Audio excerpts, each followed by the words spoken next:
보실 성경 말씀은 잠언서 11장 27절입니다. 선을 간절히 구하는 자는 은총을 얻으려니와 악을 더듬어 찾는 자에게는 악이 임하리라. 아멘.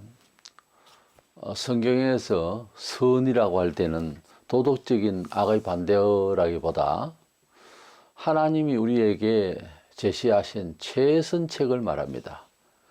그러니까 착할 수만 아니라 최고의 가치를 뜻하기도 합니다. 한자 단어 자체가.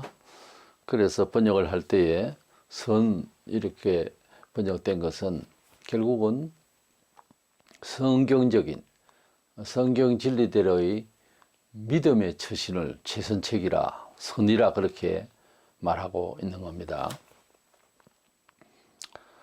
우리가 하나님 앞에 받은 바 은혜 중에서 우리가 생각지도 못한 그런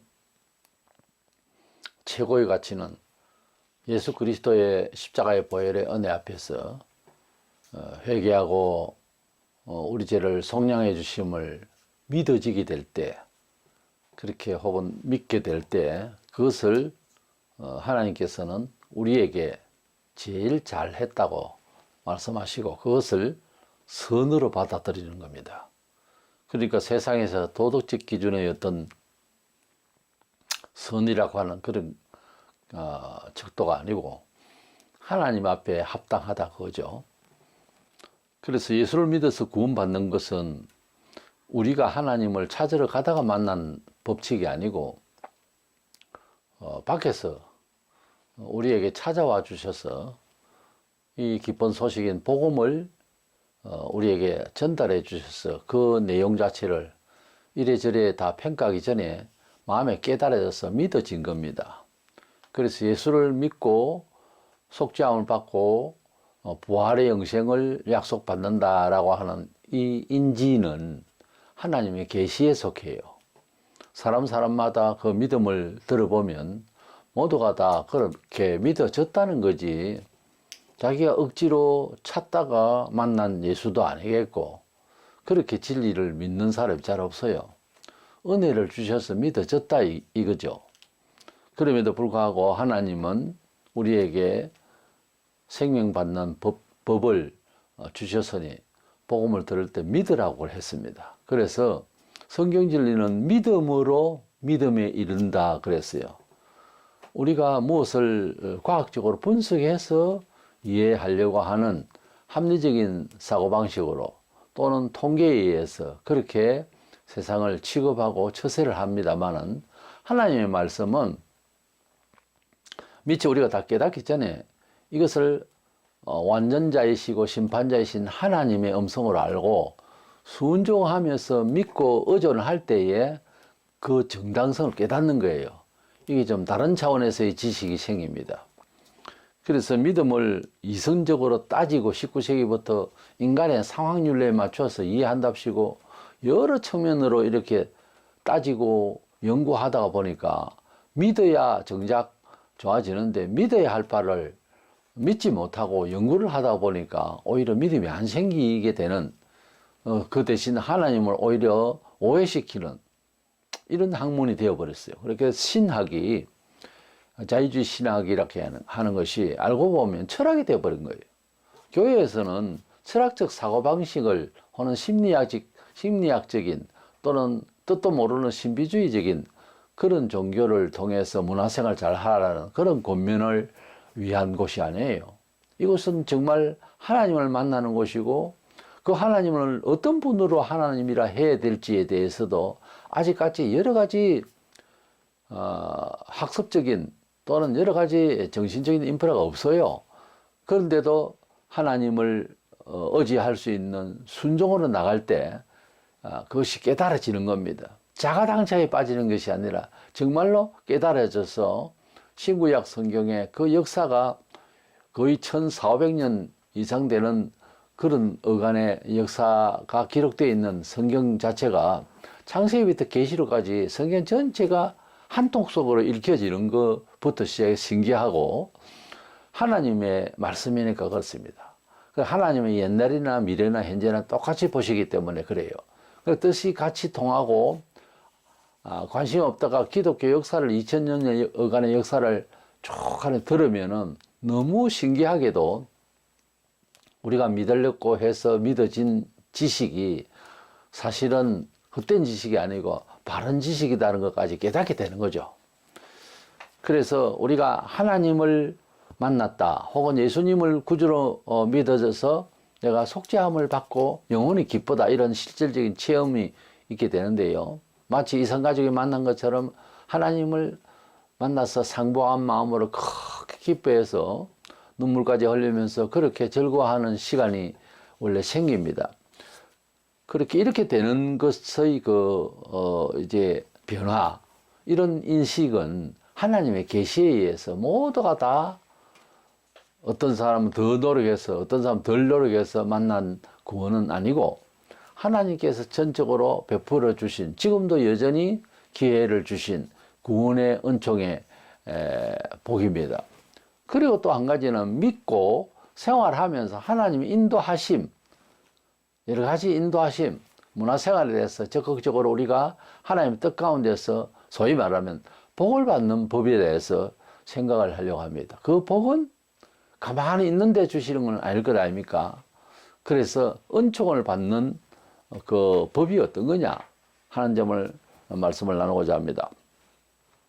먼저는 우리 삶에 있어서 최선책, 뭐든지 협의하고 생각을 하고 교육의 그 끝이 과학하고 하는 이런 모든 것들이 최선책이 뭐냐 그거죠. 최고의 방법이 뭐냐 이거죠. 인생의 메소드가 최상의 것이 무엇이냐 하는 거죠. 그것을 우리는 예수님을 믿음으로 말미암아서 영안이 열리면서 하나님의 성경 진리의 말씀이다라고 하는 그런 확신을 가지게 된 거죠.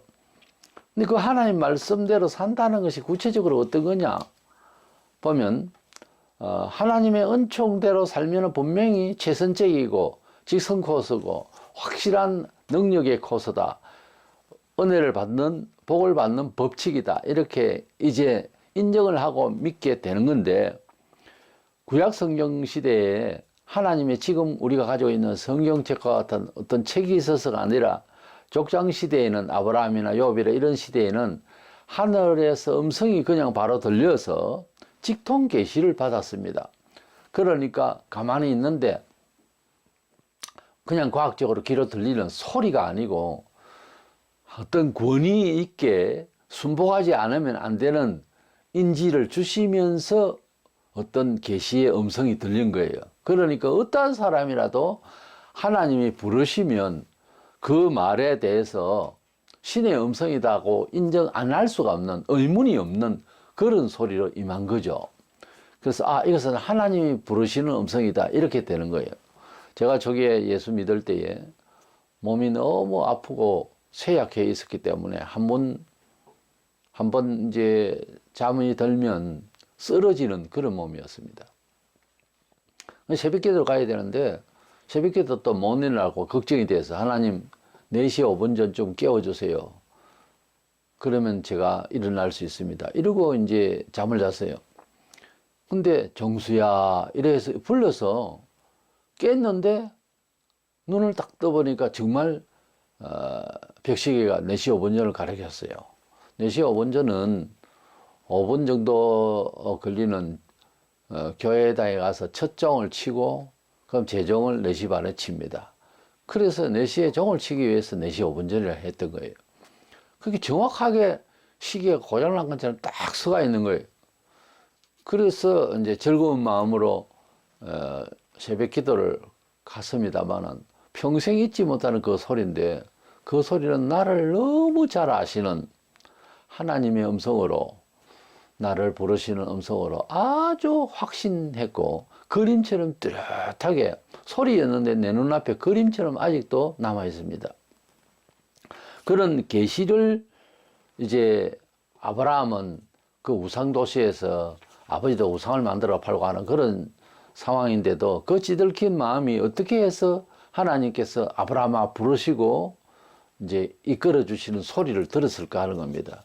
하나님의 계시가 임하면 그 소리를 따를 수밖에 없는 어떤 그런 이해력과 함께 그 권능에 이끌려서 나온 거죠. 아브라함이. 나중에 이제 선지자를 통해서 하나님께서 계시하시고 그 선지자의 입을 통해서 백성들에게 이해시키고 하나님의 말씀에 대해서 그렇게 하달을 하는 역사가 있었고요. 그래서 나중에 이제 모세를 통해서 성문화할 수 있도록 하나님께서 10계명의 계명과 함께 아울러 여러 가지 율법, 상법, 법을 주셨어요. 그것을 이제 그 양피 가죽이나 갈대잎을 연결해서 말려서 지금 말하는 종이와 같이 그렇게 그 위에다 글을 쓴 거예요.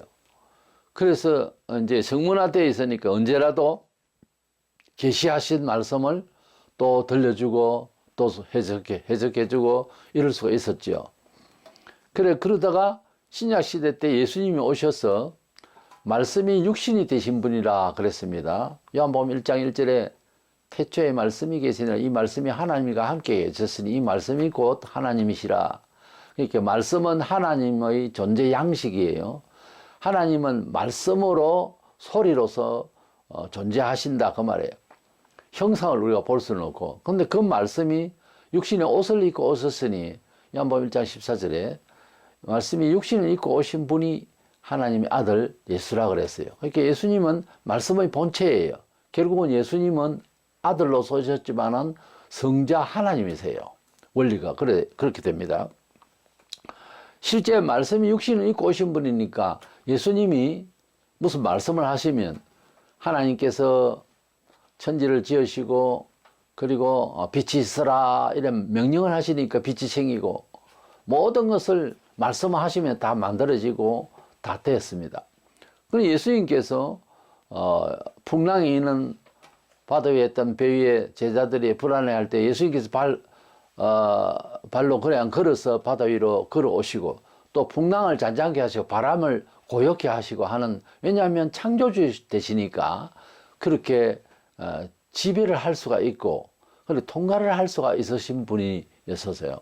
왜냐하면 말씀의 본체이니까. 그리고 죽은 나사로를 나흘이나 됐는데 썩은 냄새가 나는데도 나사로야 부르면 예 하고 나와야 될 것 아닙니까? 그래서 살아나오는 겁니다. 예수님께서 무슨 말씀을 하시면 다 되는 거예요. 왜냐하면 창조주 되시거든요. 그래서 말씀을 직접 하신 그 내용을 사도들이 나중에 기억을 하고 이제 말씀하셨던 바를 자세히 기록한 것이 신약인 거예요. 그래서 사복음서는 예수님 육성까지 이제 들어있는 일대기가 들어있고 사도행전 이후부터 계시록까지는 성령의 감화를 받아서 주시는 말씀을 받아서 적은 거죠. 그리고 예수님과 지내시면서 사도들이 이제 기억하면서 다 성령의 감화를 받아가지고 기록들을 한 거죠. 그래서 신약 27권은 오신 예수에 대한 내용과 그 사적과 그리고 사도들의 증거물이고 구약은 오실 메시아에 대한 내용인데 그것도 역시 성령의 감화를 받아서 기록한 것이 사람이 감히 기록을 할 수가 있는 그런 문학이나 무슨 역사서가 아닙니다. 당장 보세요. 천지를 지으실 때 만물을 지으시고 그리고 제 마지막 6일째에 사람을 지으셨는데 앞에 거 다 기록되어 있잖아요. 누가 봤어요? 아직 사람도 안 지었는데. 그러니까 이것은 후대라도 과거에 지으셨을 때 내용을 전부 인지를 해가지고서 받아 적어서 성령께서 계시하시니까 그렇게 적은 거예요. 모세오경이라고. 그래서 모세의 저작에 창세기 당장 1장, 2장 사람도 생기기 전에 일을 안 보고 적을 수 있는 건 상상이 아니고 계시하셨기 때문에 그렇게 기록할 수 있었던 것이죠. 그리고 사람이 생기고 난 뒤에 또 어떤 사건이 있어도 하나님께서 말씀하셔서 역사하신 것이 도저히 있을 수 없는 일들이 너무 많이 일어났잖아요. 그러니까 하나님 말씀은 그 한 저작자가 사람도 생기기 전에 적은 거나 또 이 세상 끝에 종말에 있을 미래에 대한 요한이 쓴 요한계시록이나 천국을 아무도 안 가봤지만 천국에 대한 주님의 말씀하신 모든 내용들이나 과거나 현재나 미래 모든 것을 기록한 성경 진리는 하나님의 음성이다 그 말이에요.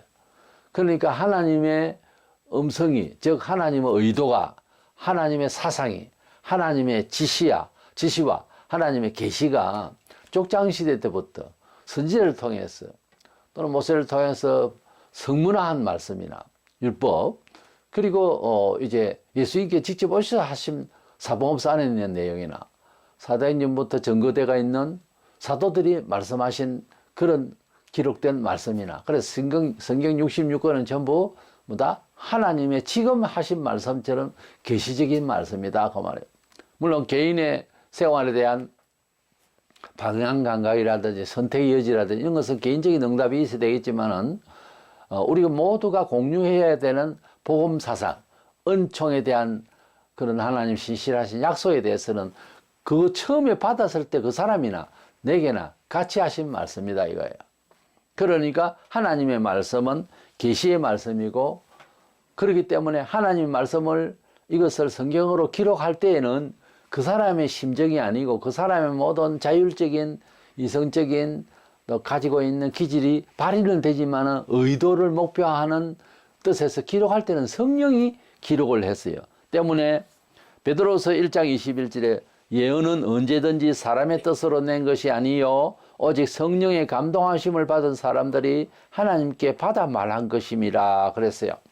그래서 성경은 성령의 감동하심으로 기록된 것이기 때문에 결국은 성경을 읽는 사람도 어떤 마음이 돼야 되겠어요? 성령의 감화를 받아야 되는 거예요. 그러니까 이것을 문학적으로 본 사람, 정치적으로 본 사람, 소설적으로 본 사람, 그 사람은 그 마음이 잘못된 것이지 성경은 그런 뜻으로 전달하고자 한 것이 아니기 때문에, 그러면 제대로 읽혀지려면은 성경의 제작자인 성령님의 감화가 나도 있어야 본 뜻을 알고 읽을 수가 있는 거예요. 본 뜻을 알고 따를 수가 있는 거예요. 그러니까 성경을 읽고 들을 때는 간절한 심령으로 하나님의 말씀처럼 받아들일 마음의 준비가 필요합니다. 우리가 기록되어 있는 문은 성경을 보고 듣는 우리는 지금 현재 계시를 받는 직통 계시의 사람도 아니요, 예수님 당시의 사람들도 아니요, 사도시대 사람도 아니니 이미 기록되어 있는 자료인 이 문헌을 우리가 볼 때에 어떤 마음으로 봐야 되느냐 하는 거예요.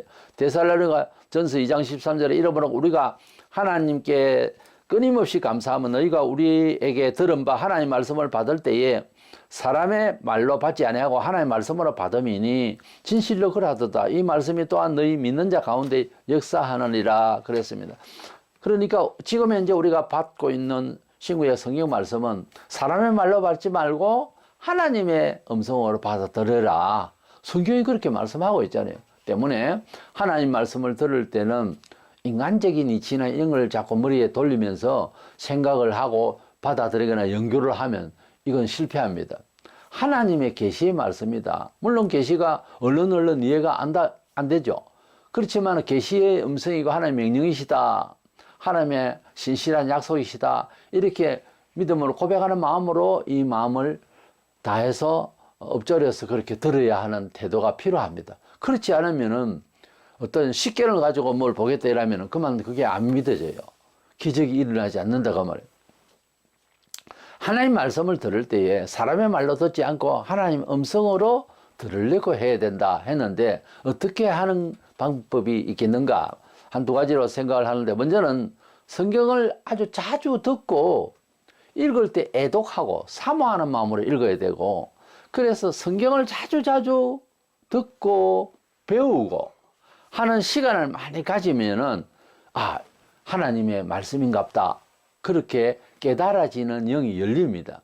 하나님의 말씀을 어쨌든 많이 들을 수 있는 기회는 너무 중요합니다. 하나님 말씀을 처음에는 읽고 듣고 하면 종교적 주문 외우듯이 그렇게 하려고 하면 안 되고, 하면 처음에는 좀 맹합니다. 왜? 하나님 말씀이 어려워서 단순히 그런 것이 아니고 우리 자신이 정신이 혼미한 상태이고 세속적이고, 그래서 우리가 깨달는 어떤 척도가 너무 잘못되어 있기 때문에 하나님 말씀이 말씀답게 여겨지질 않아요. 그런데 계속 읽고 듣고 계속 집요하게, 그게 하루 이틀이 아니고 열심을 다해서 쭉 하다 보면, 최선을 다해서 간절하면, 제가 알기로는 3개월에서 6개월 사이에 좀 차이는 있지만은 거의 하나님 말씀은 우리가 믿고 의지할 수밖에 없는 진리다. 진리의 사전적 의미가 예외가 없는 절대치라고 했습니다. 그렇기 때문에 이것은 확실히 우리의 최선책인 진리이다. 이 말씀은 정말 신의 음성이다. 그렇게 인정할 수 있게 되는 시간이 와요. 하나님 말씀을 얼마나 가까이 하느냐에 따라서. 사도행전 17장에 사도들의 복음을 증거했습니다. 그때에 11절 12절에 베레아에 있는 사람들은 데살로니가에 있는 사람들보다 더 너그러워서 하는 말을 영어로는 번역할 때 젠틀하다 그랬습니다. 간절한 마음으로 말씀을 받고, 이게 중요해요. 간절한 마음으로 말씀을 받고, 이것이 그러한가 하여 날마다 성경을 상고함으로 그 중에 믿는 사람이 많고 또 헬라의 기복인과 남자가 적지 아니하니. 그래, 하나님의 말씀을 듣고 과연 예수님이 구주가 맞나? 또 이렇게 믿으면 은총을 받나? 여러 가지 사도들이 전해준 메시지에 대해서 정말 이 성경대로 하나님의 뜻이 맞나? 이 성경이 정말 하나님의 말씀인가? 이러고 날마다 말씀을 사모하고 날마다 성경을 상고했다 그랬어요. 그러다 보니까 예수님에 대해서 알고 하나님의 은총에 대해서 알고 이러니까 믿음이 생겼다 하는 겁니다. 영화 유명한 벤허도 그렇습니다. 그 벤허 작가가 예수의 부활을 부인하려고 성경을 엄청나게 읽었어요. 부활을 불신하고 메시아성을 불신하려고 만든 원래 목표를 가진 그런 영화 시나리오인데 너무 많이 읽고 연구를 하다 보니까 오히려 믿어졌다 하는 겁니다. 그래가지고 그 내용을 이제 영화를 만드는 건데 얼마나 큰 히트작입니까, 역사에.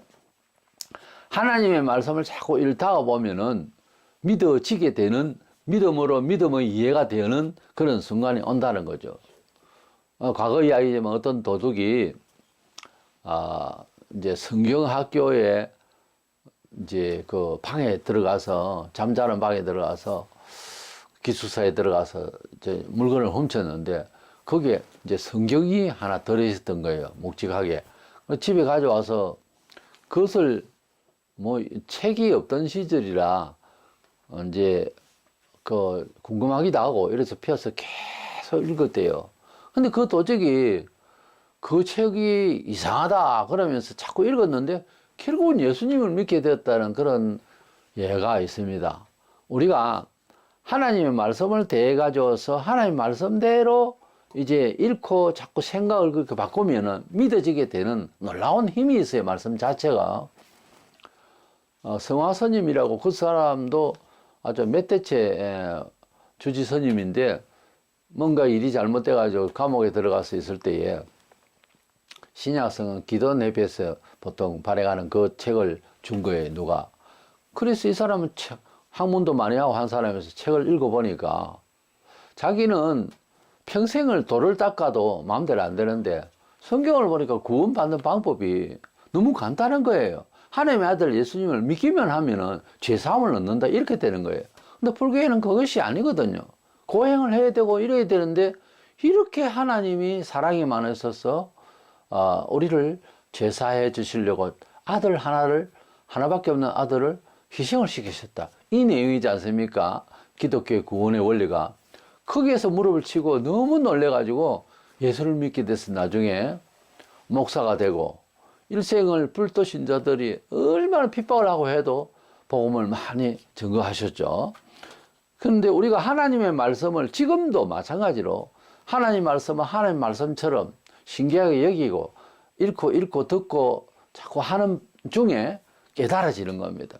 근데 성경을 읽어도 안 깨달아지고 부활에 안 믿어지는 돌 김용훈 같은 경우 또는 학식이 있다는 사람들이 안 믿는 경우가 왜 그러냐.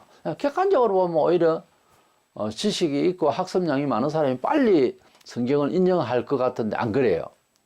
이것을 하나님의 말씀으로 과연 그 구원에 대해서 집요하게 이렇게 겸손한 마음으로 믿으려고 하는 사람은 이것이 열리지만은 오픈되어 있는데 이것은 누구나 보고 이해할 수 있도록 해 주셨는데 성경 자체가 원래 그래요. 주석이 없어도 우리가 깨달아야 될 내용으로는 충분히 이해가 되어지도록 기록이 되어 있는 겁니다. 이 내용이. 근데 이게 본질적으로 안 깨달아지는 것은 마음을 딴 데 둬서 그래요. 마음을 잘못 먹고 이것을 읽으니까 오해가 되는 거예요. 예를 들어서 유교적으로 생각을 딱 가지고 성경을 내가 유교적으로 어차피 사람은 자기가 가지고 있는 타이틀로 가지고 그래서 그 기반을 해서 이해를 하려고 하잖아. 뭐든지. 그러니 우리가 흔히 하는 말, 그건 네 생각이고 그런 말을 하잖아요. 자기 생각에 맞춰서 판단을 한단 말이에요. 그 생각은 어디서 왔느냐? 자기가 학습하고 경험하고 살아온 만큼의 척도가 있을 겁니다. 그러니까 어른과 아이들의 차이점은 경험의 차이거든요. 지식의 차이도 있겠지만 경험의 차이가 너무 크기 때문에 어른 말을 들어준다는 거죠. 그래서 이 하나님의 말씀을 계속 읽고 듣고 하는 가운데에 살다가 보면은 성경이 말한 그 구절, 그 내용, 그 단어대로 흡수가 되는 거예요, 사람이. 근데 내가 세상적인 식견이 이제 단단해 있으면은 이 말씀이 내 양심으로 파고들어서 영혼으로 들릴 말씀이 안 되는 거예요. 이런 오착이 평신도에도 얼마든지 일어납니다. 본인이 어떤 정신으로 가졌느냐에 따라서 사람이 착해야 하나님의 말씀을 잘 받아들일 것이다 싶어도 착해도 너무 착해. 그러면 하나님은 착한 사람을 구원한다 이래 되잖아요. 잘못하면 안 됩니다. 오히려 안 믿어져요. 그러다 독한 사람은 더 안 믿어질 것이다 싶어도 또 그렇지도 않아요. 그런 사람이 가지고 있는 척도는 한계를 넘어서 있기 때문에 어떤 사람이든지 예수님을 어떻게 인식하고 바라보며 간절하느냐에 따라서 예수님 십자가에 돌아가실 때 양쪽에 강도 둘이가 못 박혀서 함께 사형을 받는 중에 있습니다. 그런데 한쪽 강도는 끝까지 예수를 욕하고 있었지만 한쪽 강도는 예수에 대해서 일단 좀 들은 바가 있고 이해하고 믿고 있으니까 예수여 당신의 나라에 임하실 때 나를 생각하셔서 구원을 청했습니다. 그래서 그는 너와 나는 오늘 낙원에 가리라 그랬습니다. 그래서 구원을 받았어요. 아무 일도 한 적이 없고 그냥 강도로 똑같은 양편의 강도 중에 한 강도도 똑같은 강도고 강도 짓을 착한 사람이 하나요? 독했을 것도 아니에요. 그래도 구원받을 때는 마음이 녹아지는 거예요. 보세요. 그러니 똑같은 양쪽의 강도와 같은 인간이다 그 말이에요. 예수 옆에 있는 모든 인간은.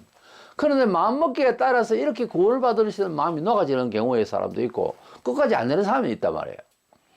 우리가 하나님의 말씀을 다 들었는데 베레아 사람들은 데살로니가에 있는 사람들보다 그렇게 대접을 해주고 있는 거예요. 그러니까 데살로니가에 있는 사람들이 좀 잘났다 이거지 자기들 혼자는.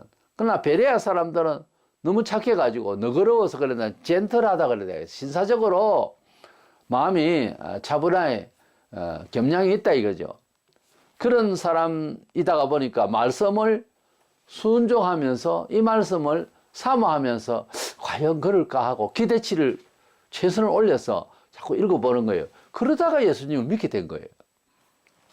이렇게 성경을 자주 읽으면 나도 모르는 새에 하나님의 말씀은 우리의 믿음은 들음에서 나면 들음은 그리스도의 말씀이라 하는 말씀대로 하나님의 말씀을 읽고 듣는 가운데서 또 자주 보는 가운데서 진짜 계시의 영으로 말씀이 요한복음 6장 63절에 말씀은 영이고 내 말은 영이요 생명이라 그랬어요. 처음에는 글로 이치로 들리지만 그 다음에는 음성으로 들리고 그 다음에 생기가 확 나버립니다. 그러니까 이 말씀이 생명으로 꿈틀거리는 데까지 읽어야 돼요. 원래는. 하나님 말씀 많이 읽는 것도 중요하지만 말씀을 애독해야 됩니다. 아주 집요하게 신경을 가다듬어서 그래서 하나님 말씀을 많이 사모하는 마음으로 읽어야 됩니다. 그럴 때 은총을 받을 수 있다는 거죠. 어떤 구원의 깃털이 딱 말씀 안에서 생기기 때문에 여지없이 하나님 말씀이 딱 들어있으면 말씀은 역사성이 있거든요. 생명력이 있단 말이에요. 그래서 이 잘되게 하시고 좋은 거를 끌어당기고 그런 영이 마음속에 들어오는 거예요. 그래서 너희가 내 말이 너희 안에 있으면 뭐든지 구하라 그런 말씀 하시거든요. 예수님 말씀이 우리 안에 있다는 지식이 아니고 우리 속에 양심 안으로 딱 들어오면 어떤 작용을 하게 된다 이 말이에요. 그러니까 하나님의 말씀을 자주 보고 자주 듣고 자주 해석을 받고 그게 참 중요해요. 또 한 가지 은총의 길에 있어서는 순종하는 마음으로 물론 아직 믿음이 아니에요. 그러나 인정을 하는 거지. 하나님 말씀대로 살면은 최선책이다. 인정을 하고 이제 성경대로 살아내려고 하는 이거는 의지적인 면이 있죠. 최선을 다하는 거예요. 열심을 다하는 거예요. 그러다 마귀는 본성을 자꾸 건드려서 뭐 그 꼬끄리 믿어도 되는 건 아니다. 뭐 이런 식으로 사람 말로 통해서나 자기 속에 있는 본성이 자꾸만 이 하나님 말씀대로 살려고 하는 걸 방해하죠. 그래도 끝까지 참아서 하나님 말씀대로 살아야 된다. 그렇게 자기에게 강요를 해야 되는 겁니다. 어떤 유명한 지도자가 신방을 가는데 이제 논두길을 가고 웅덩이가 있고 겨울이었어요. 그 신방을 가는데 신방 가는 그 집을 위해서 기도하고 그래 가잖아요. 그런데 갑자기 시험된 마음이 막 드는 거예요. 도저히 이런 정신으로 가가지고서 내가 복음을 어떻게 전가하나. 성경책을 놓고 얼음을 깨가지고 그 웅덩이에 들어가서 한참 있는 거예요. 자기와의 싸움을 해서 이래도 저래도 안 되니까. 그래서 쫄딱 젖은 몸으로 마음은 새롭게 돼가지고 그래서 가정예배를 드리고 신방을 하고 왔다는 이런 얘기가 있습니다. 그래서 목사가 된다는 것은 자기와의 싸움에서 먼저 이겨야 되는 거예요. 그렇게 어렵습니다, 이 일이. 왜냐하면 말로서는 뭐 사랑합니다, 말로서는 축복합니다 하지만 그 말이 실제 능력을 탑재하고 그 사람의 심령을 뚫고 들어가려면은 내가 먼저 그런 말씀이 속에 있어야 되는 거예요. 그래서 베드로가 금과 은은 내게 없지만은 내게 있는 것으로 네게 주노니 나사렛 예수의 이름으로 걸으라 하고 안전뱅이를 일어서 세우는 그런 내용이 나오는데 내 속에 예수가 있어서 내 속에 은총이 있어서 내 속에 먼저 축복이 있어야 남에게 축복을 할 수 있는 거예요. 뭐든지 그렇잖아요. 그래서 우리 속에 있어야 할 것은 말씀이 우리 속에 있어. 말씀이 우리 창조하셨고 약속하신 대로 이루시는 생명력이 있는 그 말씀이 우리 속에 있어야 되는 거예요. 그러니까 구절을 외우는 것도 전도하는데 참 좋지만 성경 구절을 많이 외우고 성경을 많이 안다는 것이 중요한 거죠. 그 말씀이 우리 양심 속에 뼛속 깊이 새겨져 있고 그 말씀이 살아서 움직여야 되는 거예요. 그 단계로 가야 되는 거예요. 그게 그렇게 쉬운 게 아니란 말이에요. 그럼 그렇게 되려면 먼저는 말씀을 많이 접해야 된다는 거 말씀드렸고, 이제는 하나님 말씀인데 이 말씀이 내 생활권에서 이 말씀대로 가려면 당장 주일날 장사를 하거나 뭔 한 일은 교정을 해야 되니까 이거는 현실적인 아픔이 바로 오는 거예요. 상당한 갈등이 필요하죠. 일어나죠. 그리고 실질적으로 우선은 손해를 볼 수 있는 일이 벌어질 수 있어요. 내게 큰 손해를 줬는데, 특별히 물리적 손해를 줬는데 용서를 어디까지 해야 되느냐. 막 이런 갈등이 생기죠. 성경대로 살라니까. 성경은 하나님의 음성이요. 하나님의 말씀대로 살면 잘 된다고 돼 있는데 따르기가 그렇게 안 돼 있단 말이에요. 우리 체질이. 굉장히 힘들어지는 거예요. 이거는 구원받는 거하고 영생 구원받는 거하고 다른 문제예요. 그래서 굉장히 갈등이 있는데 결론은 이겨야 되는 거예요. 하나님 말씀 앞에 내가 져야 된단 말이에요. 그래서 내 자신을 본성적인 인간적인 생각, 계산법 이걸 이겨내기가 그렇게 어렵습니다. 이걸 강요한다고 되는 게 아니에요. 최소한 부모가 믿음이 있고 자식이 믿음이 부족하거나 또는 자식이 믿음이 크게 있고 부모는 아직 초신자라거나 그런 관계가 있습니다. 그럼 믿음이 강한 사람이 이끌 때에는 신분을 초월해서 따라가는 것입니다. 그러니까 최고의 신분의 가치는 사도 아니겠습니까? 사도들이 말한 대로 닮아서 따라가는 거예요. 사도는 누구의 믿음을 가졌어요? 예수님 믿음을 가졌어요. 예수님이 말씀하신 대로 따라가는 거예요. 군대식으로 명령처럼 듣는 거예요. 상관이 하관하게 말하면. 그럼 절벽 무조건 따라가야 되는 거죠. 전쟁터 같은 세상에서 승리하려면 말은 그렇게 되는 겁니다. 종착역이. 하나님의 말씀이 이 전쟁터 같은 세상에서 상관이 명령하는 것처럼 들으면 성공합니다. 반드시 잘 되게 돼 있어요. 그래서 순종해 나가는 것은 무엇을 깨달아서 납득이 가서가 아니고 하나님의 말씀이라고 인정은 하고 있단 말이에요. 그러면 몸으로 띄우는 거예요. 그 사람이 제일 첫 번째 누가 나타나면 아브라함입니다. 아브라함이 우상의 도시에서 하나님 부르시고 복이 있는 가나안 땅으로 인도를 하시려고 하나님께서 의도를 가지고 불러내셨어요. 그렇게 불러낼 때에 뭐 깨달음이 있고 비전이 있고 요즘 말하는 흔히 그런 식으로 간 것이 아니고 하나님의 말씀이니까 하는 단서로 그냥 나서는 겁니다. 히브리 11장 8절에 믿음으로 아브라함은 부르심을 받았을 때에 순종하여 장래 유업으로 받을 땅에 나아갈새 어째요? 갈 바를 알지 못하고 나아갔으며 그랬어요. 그렇게 과학적으로 답을 다 얻고 믿는 것도 아니다 이 말이에요. 하나님 말씀대로 하나님 음성이라는 것을 하나님 계시라는 것을 하나님의 말씀이 명령이라는 것을 이것은 절대적 이치라는 것을 우리가 알고 그리고 하나님 여러 가지의 교훈의 말씀을 따라갈 때에 이해를 해야만 따라가겠다. 이것이 아니고 순복하는 거죠. 그냥 하나님 말씀이 내 생활에 그대로 적용을 시키려고 하면 그건 누구나 장사가 없어요. 다 힘들어요. 그러나 하나님이 말씀하셨으니까 하는 이 전제를 계속 고백하면서 따라가려고 할 때는 정말 피나는 노력입니다. 실제 피를 흘릴지 모릅니다. 그리고 큰 이제 손상을 입을 수도 있어요. 하나님 뜻대로 살라고 하다 보면. 아니 예수님이 아버지 뜻대로 하옵소서 그렇게 말씀하셔서 결국은 죽었잖아요. 돌아가시게 되잖아요. 죽을 수도 있어요. 잘못하면. 그런 대부분은 그렇게는 안 됩니다. 순교 외에는. 근데 순교가 아니라도 죽을 각오로 들이밀 때가 있어요. 하나님 뜻대로. 예, 그런 사람의 간증을 들어보면 저 사람 완전 죽을 뻔했다 하는 경우가 많습니다. 그렇게 하나님 뜻대로 하겠다는 가령 생고가 달려있는 장사를 하는 사람이에요. 하루 벌이가 예를 들어서 매상이 기본적으로 1,000만 원 이상 된다 칩시다. 최소한.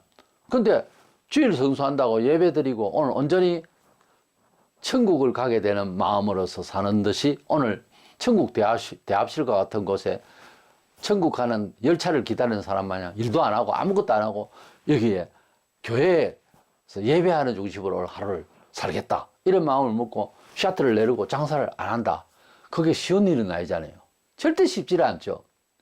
게다가 노아가 방주를 지을 때 동난 사람이 얼마나 비웃었겠습니까?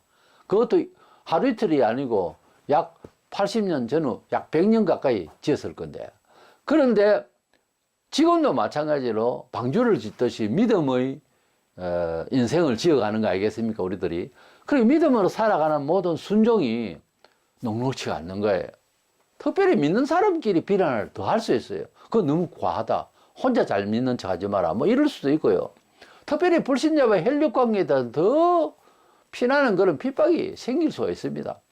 그런데 나는 이 하나님의 말씀을 인정하려고 이미 마음을 먹었고 시도를 하려고 하면 너무 힘들죠.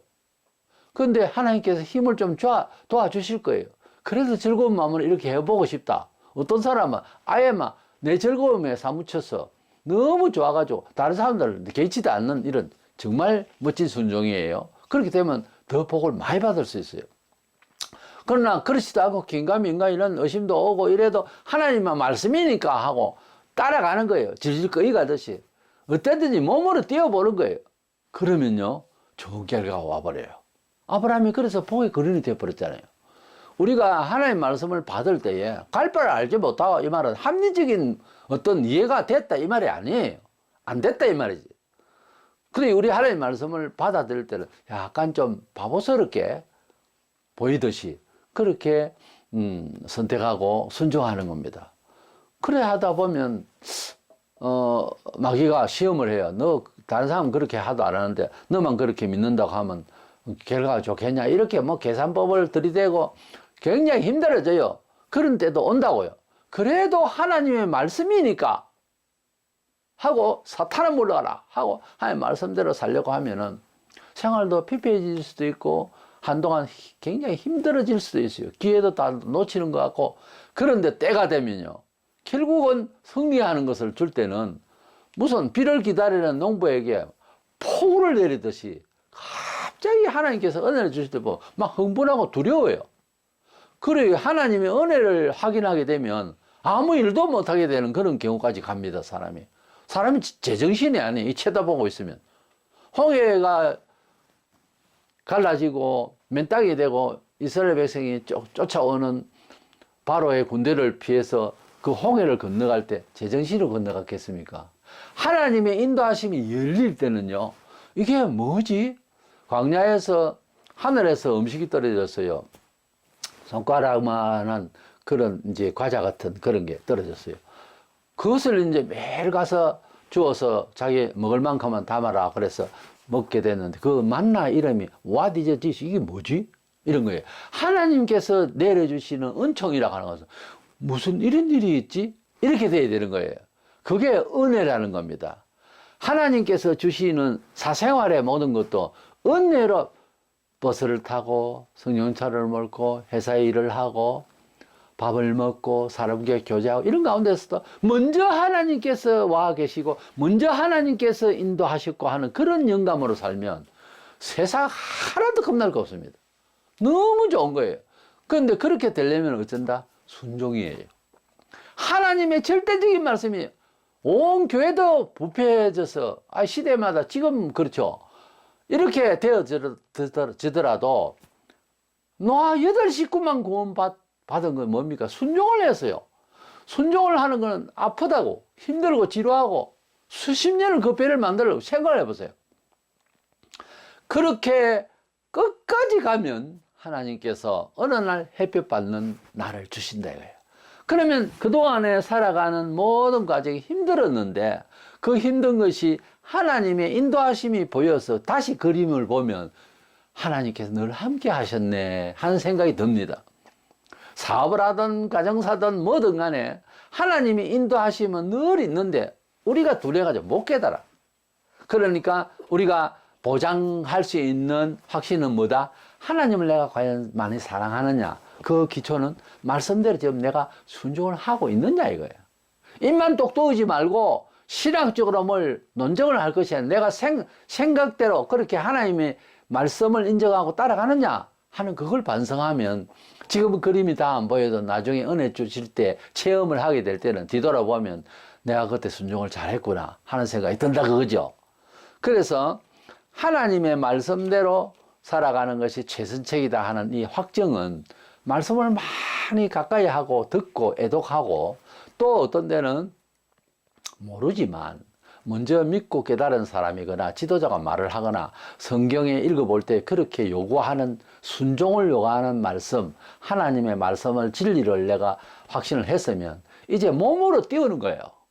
몸으로 들이대서 말씀대로 살려고 어떤 이제 조건적인 여러 사회적 조직 관계에 있어서도 이제 하나님 뜻이 아니면 거부할 수 있는 그런 용기가 필요해요.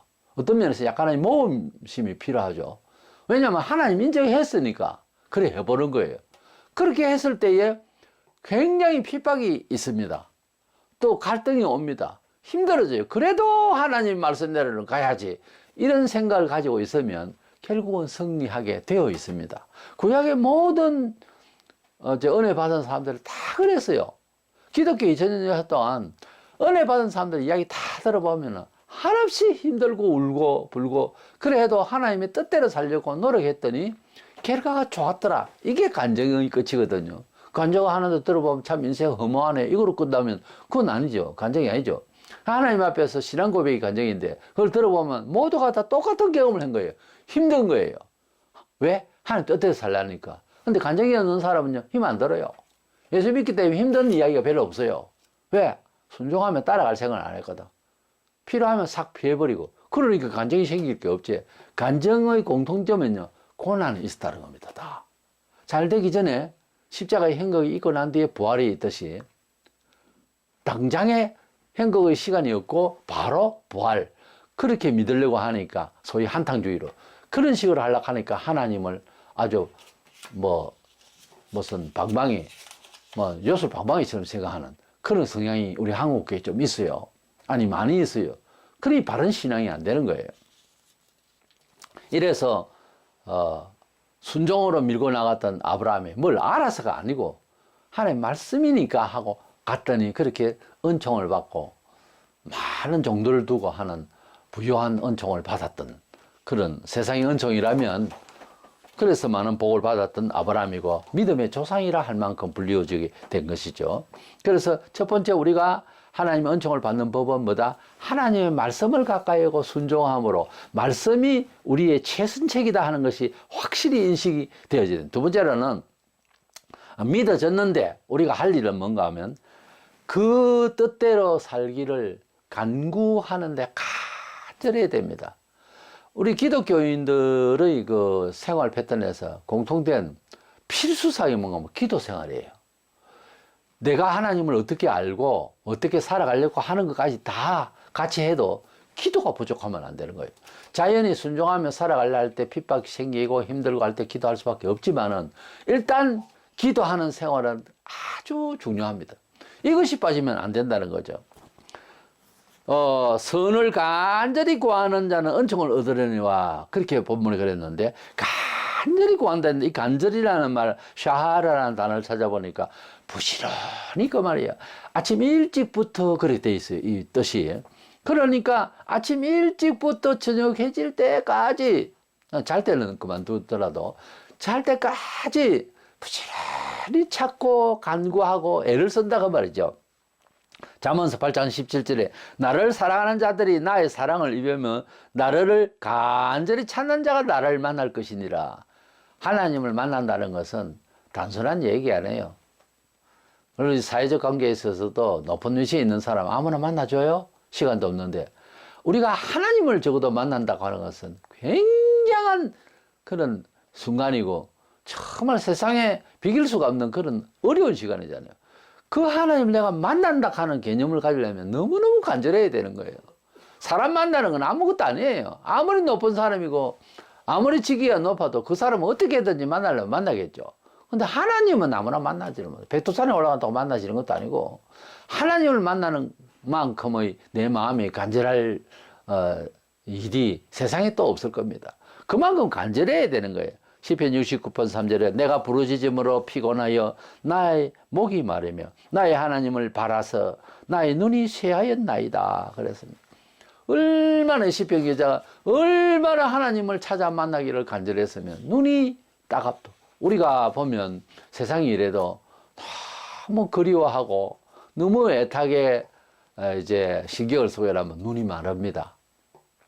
제가 처음에 은혜를 받고 너무 감사해서 이제 밥도 뭐 먹고 싶지 않고 그 시간마저 아까울 그런 정신이 들 때 금식을 하기 시작했는데 사흘 동안 물도 한 방울 안 마시고 날 아침까지 그렇게 날짜 아침까지 이제 금식을 한 적이 있는데 그때에 시편을 다 읽으면서 천천히 1장에서 150장까지 천천히 읽으면서 하나님 얼마나 간절히 사모하는 마음으로 읽었던지 그렇지 또 먹지 않고 마시지 않으니까 더 몸이 약해져 있었겠죠. 그리고 내 몸이 그때는 많이 아팠던 아주 아팠던 그런 때라서 그래서 불치병을 앓고 있는 그 가운데 늘 머리가 송곳으로 찌르듯이 찌릿찌릿한 것이 매 시간마다 오고 하는 그 시절인데 초기 신앙 때에 그런데 하나님 말씀을 오른쪽 눈은 안 보이고요. 왼쪽 눈 가지고 내리 인쇄되어 있는 내리줄 성경을 읽으면서 세로줄 성경을 읽으면서 그렇게 눈이 따갑도록 아프게 읽었습니다. 내 눈이 마르고 내 눈이 새하였나이다 하는 이 구절을 읽을 때에 내가 시편 그때 읽었기 때문에 그것이 내 마음이었습니다. 하나님을 사랑하는 마음으로 21세에 너무 간절하게 하나님을 만나려고 하니까 너무 힘든 거예요. 그래서 온 몸이 지치고 약한 데다가 성경을 아주 집요하게 읽으려니까 눈이 따가운 거예요. 하나님을 간절히 사모하는 마음으로서 간절할 때 또 성경을 열심히 읽고 연구할 때 눈이 따가웠어요. 우리가 공부를 하는 학생들도 눈이 따갑고 세수를 다시 하고 눈을 물로 적시고 그러잖아요. 그렇게 간절해 보셨어요? 성경 읽으실 때 또 기도할 때 너무 애가 타면 눈에 눈물도 나지만 눈이 마릅니다. 에스겔서 36장 37절 너무 중요한 말씀. 주 여호와께서 이같이 말씀하셨느니라. 어떻게 말씀하셨는가? 그 전후를 보면은 바벨론에 혹은 여러 이스라엘 백성들이 시험을 받고 힘들고 사로잡혔을 때 그러나 하나님은 그들을 인도해 주신다고 약속을 하셨거든요. 우리도 그렇게 믿고 있잖아요. 그래도 이스라엘 족속이 이같이 자기들에게 이루어 주기를 내게 구하여야 할지라. 내가 그들의 수요를 양떼같이 많아지게 하되. 그래도 하나님께서 인도하시겠지만은 그래도 내게 이루어 주기를 내게 구하여야 할지니라. 여기 중요한 말씀은 그래도 구해야 된다는 거예요. 우리가 하나님이 이제 택하신 백성들을 구원해 주신다 하는 약속이 있지만 그래도 전도는 해야 된다 그 말이지. 하나님께서 우리 불러주신 백성들은 은총을 주시면 약속하셨다. 그래도 구해야 된다는 거죠. 그래도 이루어 주기를 내게 구해야 할지라. 하나님 그렇게 말씀하셨어요. 그래서 하나님의 약속들은 예정이 되어 있지만은 그 예정을 운명론적으로 받아 되면 될락하는 게고 말라고 마는 게고 알아서 하시겠지. 이게 아니고 적어도 하나님의 은혜 가운데서 살아야 할 사람으로 부름을 받은 것이 하나님의 사랑 가운데 섭리 가운데 나를 불렀었다면 이제 인도하신다 하는 약속들이 이루어지기 위해서는 어째요? 그래도 이루어 주기를 내가 구해야 된다는 거예요. 하나님께 내게 구하라 하셨습니다. 그래서 우리가 은혜의 간증을 들었거나 이렇게 보면 공통적인 거예요. 참 열심히 기도했다 하는 내용이 나옵니다. 가만히 있는데 뭐 어떻게 해가지고 잘 됐다 이런 사람 하나도 없어요. 너무 어려울 때 그렇게 특별 기도를 하고 그렇게 힘들게 기도하면서 끝까지 나갔다. 이렇게 간증자들이 보면 죽도록 기도한 내용이 있어요. 인내하며 간절했던 내용이 있어요. 우리가 하나님 앞에 하나님 백성이니까 하는 명분의 실제적인 힘을 발휘하려고 하면은 그런 간절함이, 그런 간구함이 있어야 채워져야 가능합니다. 입만 가지고서 뭐 하나님이 가라사대 이러지만은 요즘같이 정부에 대해서 불만이 있고 불만이 있을 수밖에 없는 일들로 너무 괴로워서 광야에서 지금 외치고 있고 광화문 광장 여러 곳에서 그렇게 모여서 성도들이 외치고 있지만은 우리 속에서 하나님을 얼마나 사모하는 것이 있고 정상적인 궤도 안에서 교회 생활에 온전히 하나님께 바쳐졌느냐 하는 것이 더 중요해요. 떠든다고 되는 게 아니에요. 그런다고 들어주나요? 왜 그럴까요?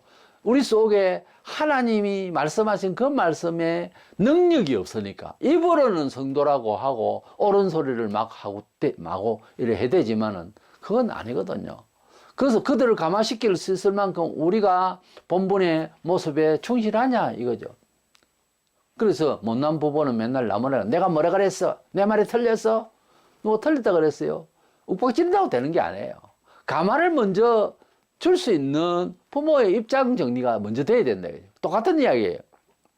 그렇게 되고 나면은 로마서 8장 37절에서 9절에 그러나 이 모든 일에 우리를 사랑하시는 이로 말미암아 우리가 넉넉히 이기느니라 내가 확신하노니 사망이나 생명이나 천사들이나 권세자들이나 현재 일어난 일이나 장래 일이나 능력이나 높음이나 깊음이나 다른 어떤 피조물이라도 우리를 우리 주 그리스도 예수 안에 있는 하나님의 사랑에서 끊을 수 없으리라. 사도 바울은 완전히 뭔가 정신 모든 것을 올인한 사람입니다. 주의 종으로서.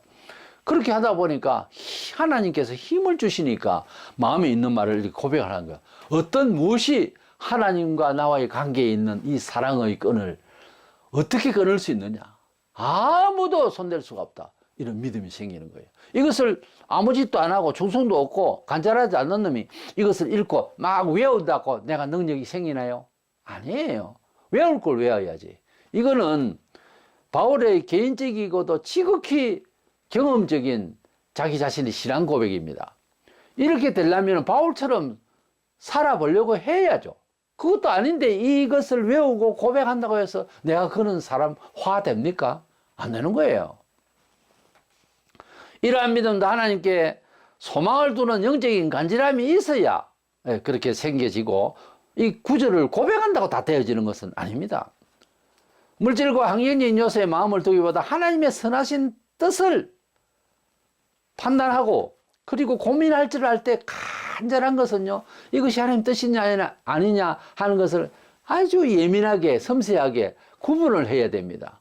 잘 구별을 해서 하나님 뜻대로의 삶을 추구하려고 하는 것이 그 기도에 하는 사람의 중심이죠. 기도는 실컷 했는데 돌아와서 뭐 세상 살아가는 신앙의 난장판이 되는 이거는 아니거든요. 간절히 간구하는 사람은 범사에 하나님의 뜻대로 되어지기를 너무 초조해하고 조심해야 하는 거죠. 마음대로 세상, 야, 그렇게 믿지 말고 이런 식으로 또 했대. 오늘은 주일을 안 가고 오늘은 좋은 날이니까 오늘 잔치니까 다음 주에 가도 되잖아. 예수는 계속 믿을 수 있고 하니까 오늘은 그냥 빠지라. 그런 말에 속지 말라고요. 하나님의 뜻이 먼저라고 할 때는요, 태풍이 불고 폭우가 떨어져도 너무 비가 너무 많이 와서 안 된다, 어떤다 이러면서 교회 안 오고 이러면 안 된다는 거죠. 그래서 12시에 다리거리에서 폭우가 쏟아진다 만나게 했다 가려. 제가 좀 성격이 그렇습니다. 무조건 갑니다. 30분 전에. 하나님을 찾을 때 그래야 돼, 정신이. 약속을 했으면 그냥 가는 거예요. 그렇게 할 때 좋은 의도가 생긴다 그 말이에요. 하나님께서 은혜를 주신다 그 말이에요. 그래서 우리가 이 시대의 성도들이 사실 말이 막 복이고 은총이지, 내가 볼 때 자기가 씨앗바짝이 일하면서 정말 고통을 받는 가운데서 억지로 고백을 하는 것 같아. 진짜 은혜는요, 말을 할 때 흥분이 돼가지고 도저히 막 그 그림이 너무 환희스러워서 황홀한 마음으로 고백하게 돼 있어요. 원래 찬송은 뭐예요? 청아한 목소리를 거의 황홀 단계에서 고백하는 거예요. 억지로 부르는 건 찬송이 아니에요. 그래서 하나님께서 정말 함께 하셔서 은혜 주십사 그렇게 구하는 사람은 범사에 하나님의 뜻대로 되기를 너무 간절하고 그렇게 간절합니다. 고린도서 7장 10절에 하나님 뜻대로 하는 근심은, 하나님의 뜻대로 하는 근심은, 이것은 간절한 심정을 말해요. 후회할 것이 없는 구원에 이르게 하는 회개를 이루는 것이요, 세상 근심은 사망을 이루는 것이니라 그랬어요. 이것이 하나님 뜻대로 되어지기를, 교정받기를, 선택되어지기를 간절히 생각하고, 그러면 세상적으로 비교할 때 문제를 발생하는 일들도 생겨 이 근심이 된단 말이에요. 하나님의 뜻이기를 근심하는 이것이 너무 중요한 거예요. 오늘날 교회가 뭘 잘못하고 있죠? 이렇게 하고 있는 대회나 이렇게 하고 있는 장사나 이렇게 하고 있는 선택이 하나님의 뜻일까 아닐까, 이걸 근심을 안 하는 거예요. 그냥 홍수에 떠밀려 내려가듯이 그냥 이스라엘 백성들이 왜 예수님을 죽였습니까? 백성들이, 군중들이 뭐 때문에 모였는지도 모르는 사람들이 태반 이상이에요. 조금씩 따라가다가 메시아를 죽여버린 거예요. 우리가 어떤 세상이 오든 우리가 하나님을 붙잡고 있다면 그 하나님 말씀을 촉각을 곤두세워서 주의 뜻대로 헤쳐나가기를 근심해야 됩니다. 현대교회가 잘못하고 있는 거는 이게 하나님 뜻인지 아닌지 그냥 뭐 편가르게 해가지고 뚝딱딱딱 총회에서 결의해버리면 그건 법이 돼버려요. 고민을 하지 않는 거예요. 어떤 거는 투표를 할 일이 있고 어떤 것은 투표를 해도 안 되는, 그래서는 안 되는 법이 있단 말이에요. 예를 들어서 1계명을 우리가 꼭 지켜야 될까요? 안 될까요? 이걸 투표를 할 일입니까? 하나님께서 명시하신 하지 마라 하면 그게 투표를 해가지고 할 수 있도록 해서는 안 되죠. 예를 들어서 여자는 교회에 잠잠하라, 지도급으로서 이제 세우지를 않도록 성경이 분명히 명시했어요. 그런데 그걸 법으로, 총회법으로 가편을 해서 결국은 세우잖아요. 이게 성경적입니까? 총회가 하나님 법 위에 있으면 어떻게 됩니까? 캐토릭이 그렇잖아요. 성경 위에 교황의 말을 앞세우잖아요. 성경에 마리아가 언제 부활했어요? 산채로 올라갔어요. 근데 마리아는 성천설이라는 게 있거든. 교황이 발표하면 그거 성경 위에 있는 거예요. 이게 이제 이단이란 말이에요. 하나님 말씀을 가감하면, 명시된 것을 가감하면은 형벌 받죠. 모르면 모른다 하든지 그걸 가감하면 안 됩니다. 영원토록 동일하신 주 예수 그리스도, 영원토록 그제나 지금이나 후일에도 똑같이 역사하실 진리의 성령의 하나님, 이 말씀대로 내가 살아가는 것이 나의 최선책이다. 이렇게 처세술이 하나님 말씀에 있기를 원하고 그 말씀대로 살기 위해서 간절하시기를 원합니다. 그러면 어떤 복잡한 정보시대에 살아도 우리 하나님 말씀의 성리를 반드시 맛보게 될 것입니다. 그리고 하나님의 말씀이 우리 속에 있으면 특징이 있어요. 사람이 땅을 밟고 걸어가는 것 같지 않습니다. 세상의 법칙이 굉장히 몰려오는 것 같은데 기도원 300역사가 수십 대 1로 이기게 되는 것처럼 그냥 하나님 말씀대로 나아가면 승리의 마음이 오게 돼 있어요. 아주 힘들지만 성령의 불빛을 바라보면서 가게 된다 그 말이에요. 그러니까 지금도 여러 가지로 변화무쌍한 세상이지만 우리 하나님 말씀은 영원히 변치 않는 주님이 오실 그날까지, 아니 그 이후까지 영원토록 말씀은 계신다 그랬어요. 그 말씀의 하나님, 그 말씀대로 살아가려고 하는 것은 최선책의 처세입니다. 그리 하시고 성경 많이 사모하시면서 애독하시고 성경 해석에 많이 관심을 두시고 또 삶에 있어서 성경대로 되어지는 일인가 판단을 하려면 알아야 될 것 아닙니까? 성경을.